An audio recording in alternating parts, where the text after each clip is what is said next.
Hai, saya dah cakap tiga perkara penting yang kita boleh guna, iaitu Alora, Liftcore dan juga Slant Glow. Bagaimana tiga perkara ini boleh memecahkan lemak di dalam badan kita dengan sangat efisien.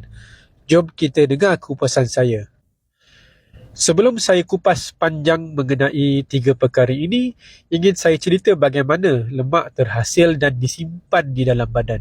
Pertamanya, lemak ini adalah datangnya daripada sumber karbohidrat yang tinggi dalam diet kita pada masa sekarang. Jadi karbohidrat yang tinggi ini pada mulanya akan ditukar kepada glycogen dan disimpan di dalam hati. Tetapi apabila glycogen sudah sangat banyak di dalam hati, maka karbohidrat yang kita makan, gula-gula yang sifatnya high glycemic index akan ditukar menjadi lemak.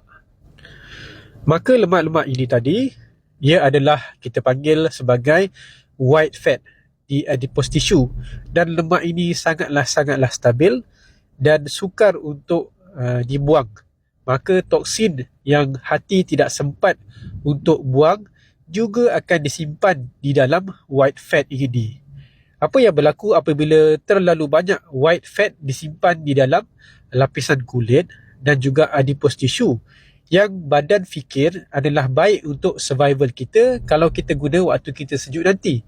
Tapi bila terlalu banyak, maka lemak ini akan mula menyelaputi hati yang kita panggil sebagai fatty liver disease ataupun penyakit hati berlemak.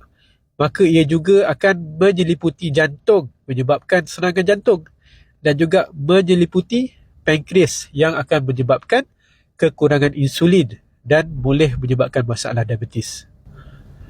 Maka kita memang sangat perlukan Slant Glow yang pertama untuk menukarkan white fat yang degil ini tadi kepada brown fat. Maka brown fat ini adalah lebih mudah untuk dibakar di dalam badan.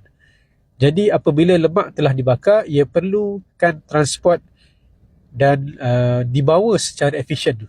Itu sebabnya kita perlu menggunakan Alora, kerana Alora ini tadi akan mengembangkan salur darah kita.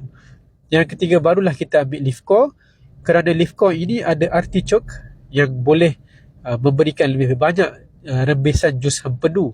Malah ia boleh memecahkan lemak-lemak yang berada di dalam hati.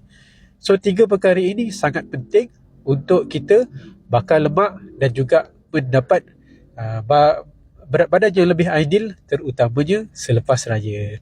Okey, terima kasih.